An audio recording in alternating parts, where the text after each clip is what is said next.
After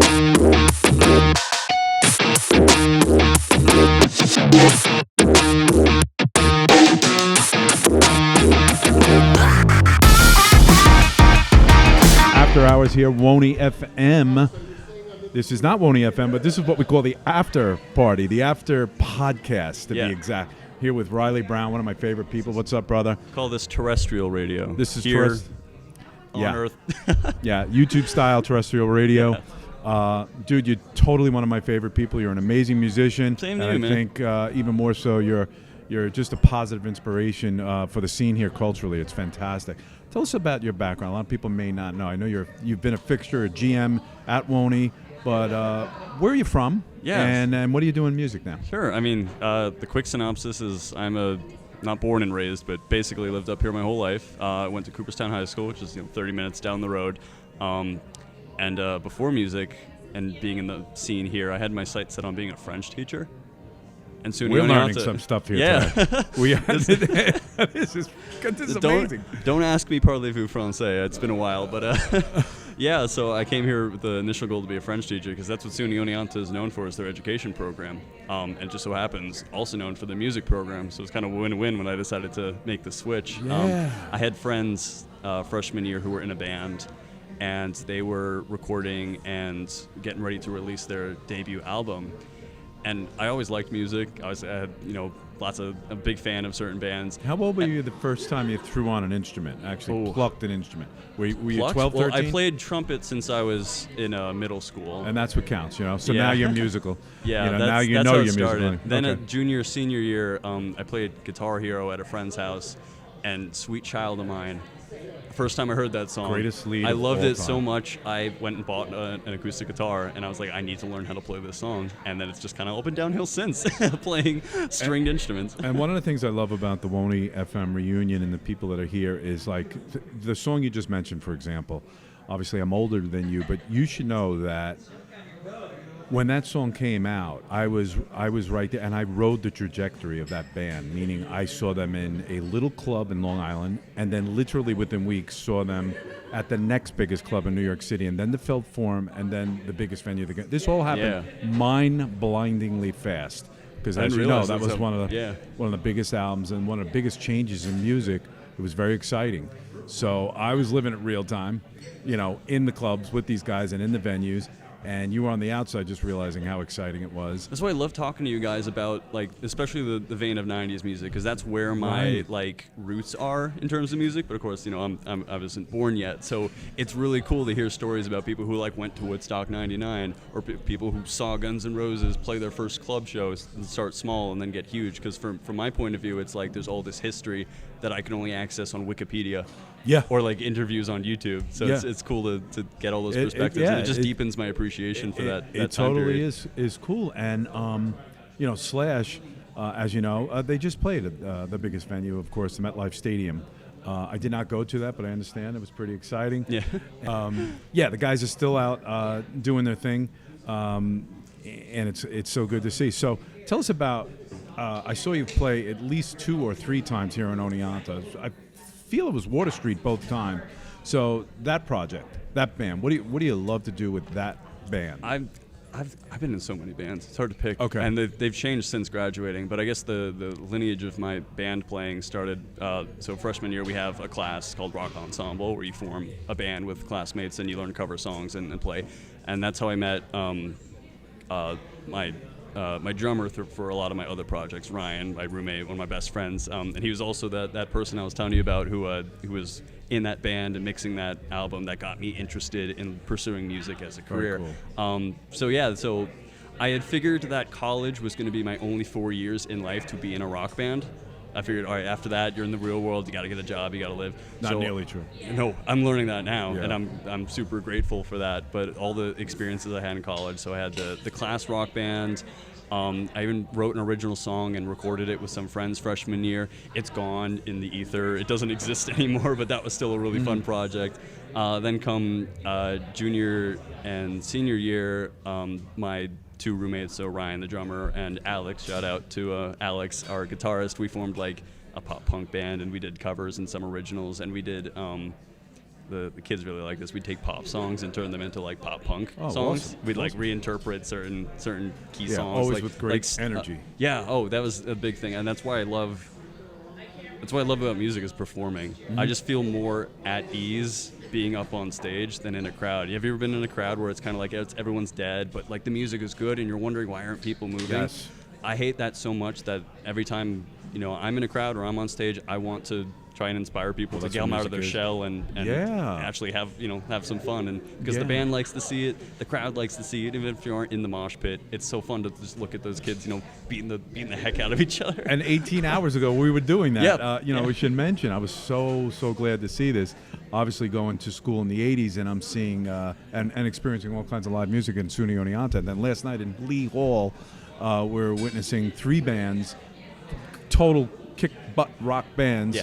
And you were there, and that was just amazing. It felt great. The alternative scene is definitely making a comeback in Oneonta. When my freshman, sophomore year, that was like the mainstream music here, was like that kind of like basement, grunge, like borderline shoegaze with like Ramones-style punk influences in it. Just like this alternative and raw sound. Then the pandemic hit and there was no music. And then as it was, when we were coming back, the bands were a lot more like kind of funk and like sort of like pseudo pop almost. And now all these new kids have come in as freshmen or transfers, or they're now sophomores and they've met their friends and they're starting their bands. And now everyone is doing something like alternative and dirty, and I just love that this kind of music is making a comeback. So even though I'm an alumni and I feel a little weird sometimes, that, right? Like even though I'm a local, like I should be able to just show up to the shows, but I don't want to be perceived as like the guy who can't grow up, like he graduated and he's still hanging around. I can understand that. So I'm trying to like and it happens be supportive like one of this year scene. after. It's really weird. Someone said that today, that you feel immediately after graduation day that you're now on the other side of it. Yeah. No matter how young you are. It's very true. I felt that way too. But I ended up leaving here and going back to Long Island and playing in bands for many years. My last project was probably 3 years ago. But I think something else we have in common too is you love to produce. And interesting because you're a performer, but you're producing too. Tell us about your producing. They go hand in hand.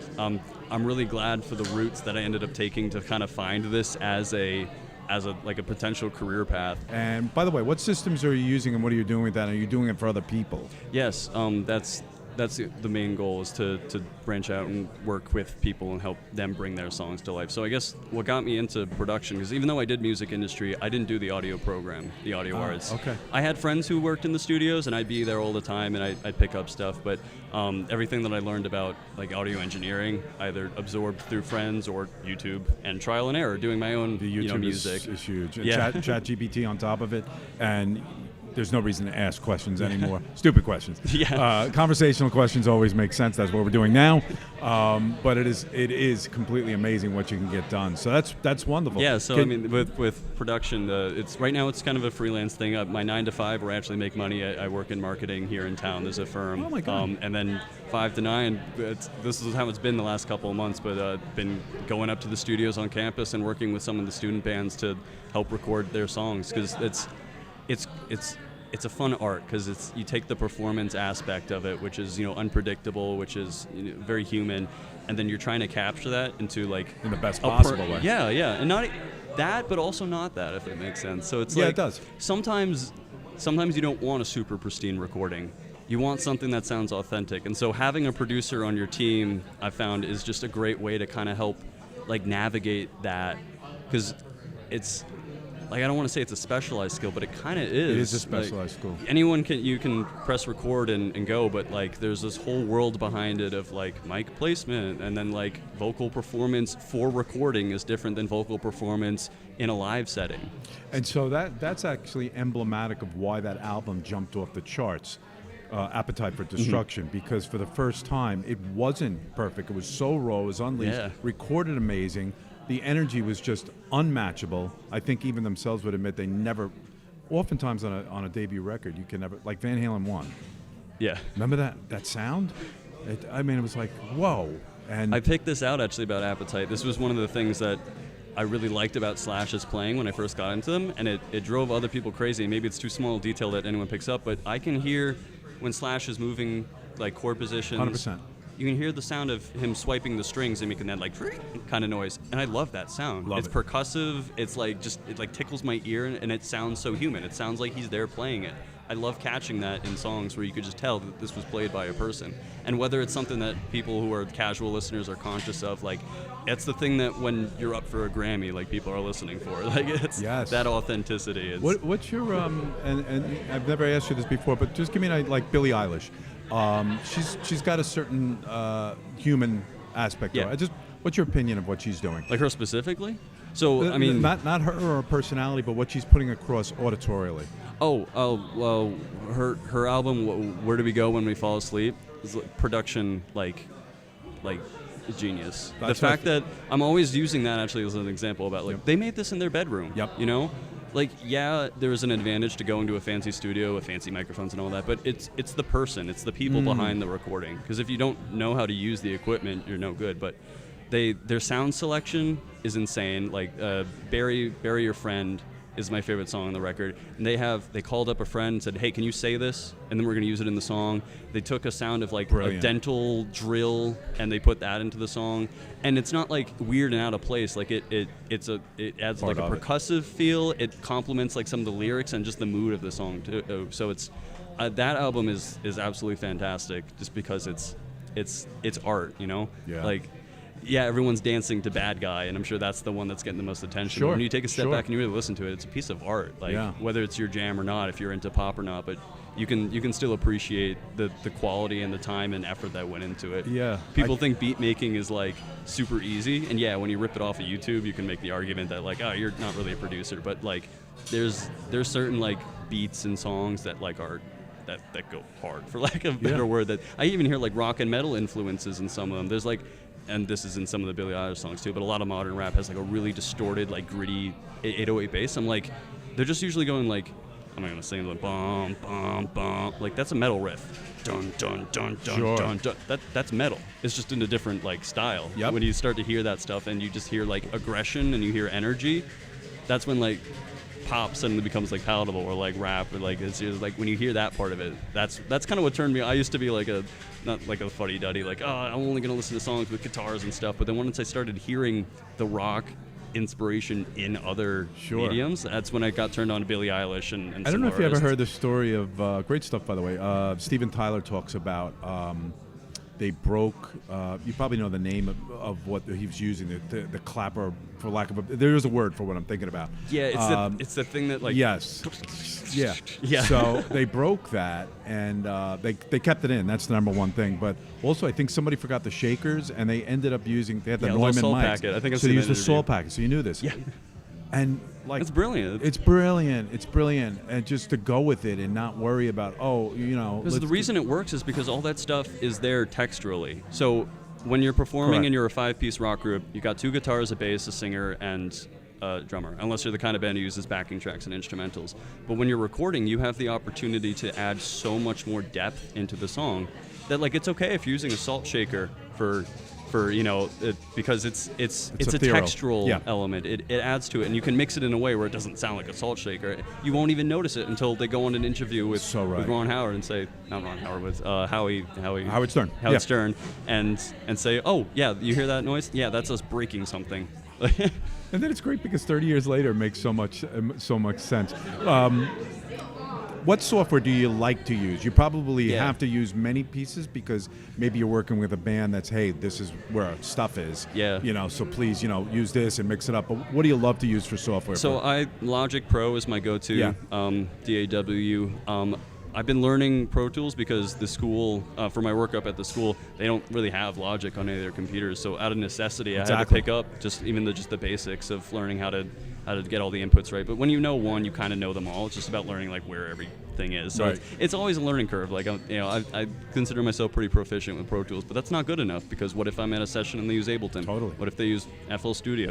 Learn a little bit of everything, and then maybe learning another DAW helps you figure out something in your DAW, or maybe the limitations help you figure out just a production thing, in general. That's wonderful. You got a great attitude, man. I love it. Tell me about your show here. Did you do an alumni show yet? You did one. We had it just before you did. Oh, that's right. What'd you guys put across? Just give us a couple of so we things you put across. We woke up this morning and we're like, we got to put together a set list. We have no idea what we're going to play. So we kind of had like, the way we've always treated our shows, both me and Ryan's show and my two co-hosts for today, Zach and Jake, who had a metal show, kind of a counterpart to ours, we always like to kind of go in themes by like decade and mood. So we kind of like seg around between like we started with like Rush, because like that's sentimental to us. It's the kind of band that we'd be playing all the time on the radio. So there's the meaning in that. Then we like take a little dive into some more like modern sounding 2000s metal, Breaking Benjamin, Disturbed, something like that. And then like now we're going back in time. Now we're in like old school Metallica and Judas Priest, and then we're gliding it back up. And then we had, just for fun and because we thought it'd be a silly banter, we played like 6 like really brutal songs in a row. And then played Pink Floyd, and we were like on air while it was like coming in, like, hey, and you're like, you're mending, you're mending the situation. Yeah, we're like, we like to play stuff that we like, but that's a little overstimulating. So we're just gonna play some chill like indie rock and soft rock for the rest of the show. I want everybody listening, because you exemplify why we're here. Our group, same thing, right? We try to take a ride through the wonderland of music. And you don't really try to, we didn't have a hard and fast playlist. We really didn't. We kind of took your approach. So it really worked today. I'm not saying it's worked this smoothly in past years, but I really think it worked this year. You guys are nailing the format. Like I remember that 2 years ago when I was engineering on you guys, and then passing the torch to Sophia. Shout out, Sophia. But I love tuning into your show because the stories are so good. Like we were listening in the car on the way back to Cooperstown before we went out of range, unfortunately, and we'd hear you guys telling a story, and then we'd be like, oh, I didn't know that. Like that's interesting about the school. Like that's how they learned about the rat skelter, and that's how I got that Jeopardy question right. So I learned about it today. Oh my God. That is just brilliant. Some of my best memories are my band, The Pulse, at the time, playing the Rathskeller with Al Galladoro, my grandfather, as a guest saxophonist. And I'll give you the name of the song he did. You'll love this. He did I Do the Rock by Tim Curry. If you haven't heard that, I Do the Rock. It was huge back in the day. So he said, Gramps, learn this song. And it's just a wild, repeating line, which he was a melody guy. So he was like, Kevin, it's got to go more than this. Like, no, this is how rock works, Yeah. So, but it was a great day. I always say this. We broke the Rathskeller attendance record that day. Nice. And we were in that room today, playing Jeopardy. So it's always a music event where things like that happen, isn't it? It's always, that's when like, oh, we've never had this many. The venue I used to work at, Club Odyssey down the street, like we'd. After like doing a year of concerts every Saturday, that was my job to kind of put that program together. I was like tallying it up and just seeing which of the shows were like top ones. And like, for example, one of the best attended ones was we did like a dedicated rap and hip hop showcase, which like I don't feel like that genre gets a lot of attention in this town, and like it should get more attention. It should, yeah. And so we gave it a platform, and people showed up, and it was one of our best attended shows because it was something different, Yeah. Keep that up. That's great if you can do that. Varying music is what it's all about. I don't believe in putting. I always made this a point of genre doesn't. You don't need to have every band on your bill be the same genre, especially like in a community like college town. Maybe when you're on a big tour, they need to be in the same genre. But I put a rapper on, then I put an indie band, and then I put like a solo acoustic artist at the end. Like just mix it up. Mix it up because you never know. You might not like rap, and then the rapper's on the bill opening for your favorite band. And then you're like, oh, I really like that. And you go check it out, and boom, now you got all this new music to listen to. One of the things that Al always says, that music should be like a smorgasbord, right? So you picture a buffet, you got this type of food, and then you have something well over at the end. It's completely different. It might be sushi, and this might have been roast beef, or whatever the heck it is. Mix it up. Why not? Food and music go together.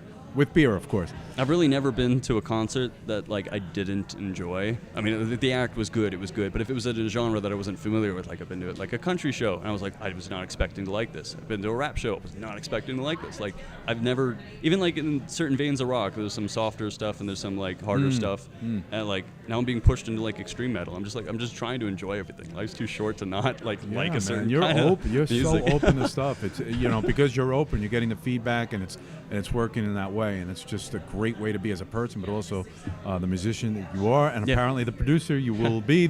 I'll read about you somewhere, man. Always a pleasure to talk to you. Thank you so much. Yeah. We're hanging out all night. Actually, we're going to the Oak after this, after we do a bunch of interviews, and we're going to see a friend from Port Jefferson, actually, Cole Fortier. I'm going to mention him right here. He's wildly talented. And Can confirm he played at my venue, and he's the next he's Billy off the Joel. charts. He's off the charts. He's crazy. We mean that, Cole, so we're saying hello to you. And I think there's something Horns is playing. So he is up here in Oneonta supporting them. So again, this is the WONY After Show, After Podcast, right here at Roots. Thanks for joining us.